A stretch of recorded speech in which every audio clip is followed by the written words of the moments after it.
आज ही के दिन तुम्हें पहली बार देखा था। रिश्तों को लगे हीरे की उम्र। PC jeweller, jeweller for generations.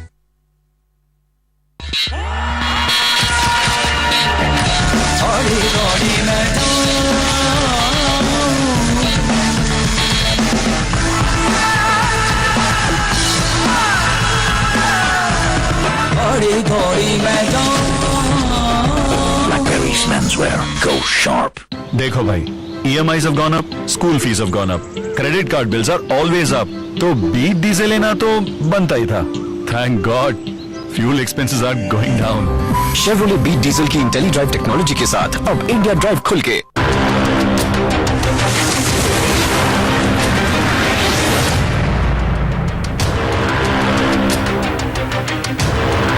और दर्शक हैं हमारे साथ, उदयपुर से एक दर्शक जुड़ रहे हैं, पूछते हैं, देखते हैं कि क्या है उनका सवाल। पूछिए।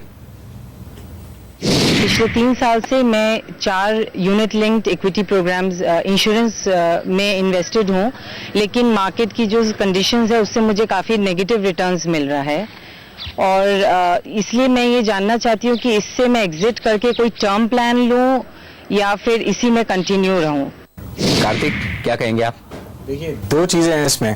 आप यूलिप से बाहर तो आपको आना चाहिए क्योंकि ये बुरा प्रोडक्ट है, ना कि परफॉर्मेंस खराब है इसलिए आप बाहर आ रहे हैं। परफॉर्मेंस तो म्यूचुअल फंड्स के भी इतने अच्छे नहीं है क्योंकि बाजार जो था वो वहीं का वहीं है पिछले 3-4 साल से। तो इसलिए क्योंकि आपके चार्जेस बहुत ज्यादा हैं, क्योंकि आपका जो यूलिट लेने का जो तरीका है वो भी गलत था, इसलिए आप इसमें से एग्जिट डेफिनेटली कर सकते हैं यदि आपका मैंडेटरी पीरियड खत्म हो गया हो। तो टर्म इंश्योरेंस लेना बहुत जरूरी चीज है, ये एक अलग बात है, पर क्योंकि इसमें से निकल के ये आना ये ठीक नहीं होगा।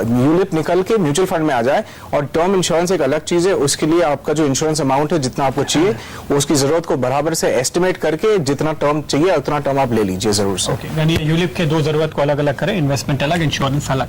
जालंधर से हरचंद सिंह हमारे साथ जुड़े हैं म्यूचुअल फंड पे, शायद इनका भी एक सवाल है। पूछिए सिंह साहब। मैं जानना चाहता हूँ कि मुझे अपनी फाइनेंशियल प्लानिंग फ्यूचर के लिए कैसे करनी चाहिए, कितनी सेविंग कहाँ पे लगानी चाहिए, कितने परसेंटेज मेरी ऑलमोस्ट एनुअल सेविंग है around 4 lakh. So want to know कि कितने परसेंटेज मेरे को शेयर्स में लगाना चाहिए और कितने परसेंटेज मुझे फिक्स रखने चाहिए एसेट्स, एंड मेरे को सेफ प्ले करना ज़्यादा बेटर लगता है। सेफ प्ले करना बेटर लगता है, कैसे बनाएंगे इनका पोर्टफोलियो? देखिए, जहाँ तक फाइनेंशियल प्लानिंग का सवाल है, सबसे पहला कदम आपको क्या करना है कि आपको डिसाइड करना है आपके गोल्स क्या है। देखिए, हमारे सबके short term, medium term, long term goals रहते हैं, उनको आप डिफाइन कीजिए। सबसे पहला स्टेप आप वो कीजिए, और हर गोल्स को एक समय दीजिए। कौन सा गोल आपको शॉर्ट टर्म, जैसे मैंने कहा 1 या 2 साल में आपको कंप्लीट करना है, या 5 या 7 साल में करना है, या 15 से 20 साल में करना है। जब आप उसको टाइम देंगे तो फिर उसके बाद आपको उसको क्वांटिफाई कीजिए, एक नंबर दीजिए कि कितना टारगेट आपको अचीव करने के लिए उसको करना है। वो देने से आप उसके बाद आप एसेट एलोकेशन डिसाइड कीजिए। एसेट एलोकेशन मतलब आप डिसाइड करेंगे डेट, इक्विटी या गोल्ड वगैरह में कितना पैसा होना चाहिए।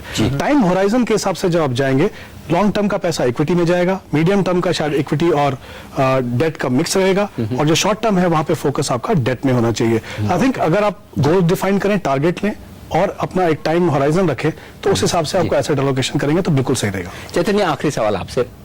मुझे 5 दिन से लेकर 5 साल तक के लिए निवेश करना है फिक्स इनकम प्रोडक्ट्स में। क्या हर तरह के टाइम के लिए, हर तरह की रिस्क के लिए म्यूचुअल फंड के पास प्रोडक्ट है? कौन से हैं?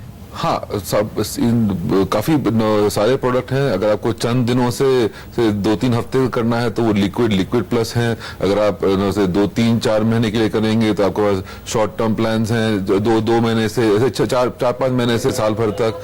अगर आप उसके ऊपर जाना चाहते हैं, आपके पास इनकम प्लान्स हैं 2 से 3 साल तक। आपको अगर साइड में इसके एफएमपीज भी हैं जो ये 3 महीने से 3 साल तक होते हैं।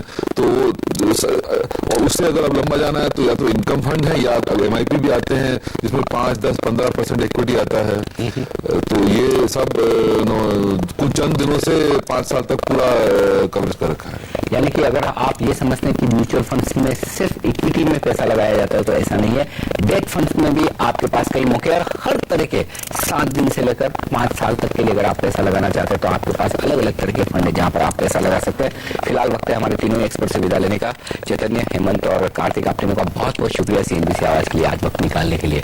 और IM के कॉन्टेस्ट में हर घंटे का सवाल एक बार आप फिर से सुन लें। आपको बताना है कि म्यूचुअल फंड्स में NAV का मतलब क्या है, नेट एसेट वैल्यू या फिर नेट अप्रोक्सीमेट वैल्यू या फिर तीसरा ऑप्शन है नेट अप्रोप्रिएट वैल्यू। जवाब भेजने के लिए आप अपने मोबाइल फोन के मैसेज बॉक्स में जाएं, टाइप करें IMK6 क्योंकि यह है छठा सवाल, स्पेस दें और लिखें हमें ऑप्शन A, B या C, जो भी ऑप्शन आपको सही लगता हो, लिखकर भेज दें हमें 51818 पर।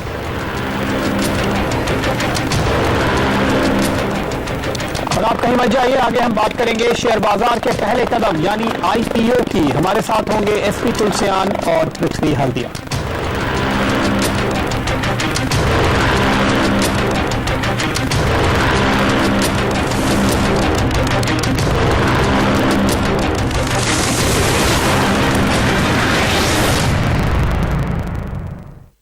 लॉन्ग टर्म अगेन एक ऐसा स्टॉक है जो अपने पिछले क्वार्टर के रिजल्ट के बाद बहुत बुरी तरह गिरा था, लगभग 45% के करीब 2-3 दिन में नीचे आ गया था, 180-85 से 130-35 रुपए की रेंज में आ गया था।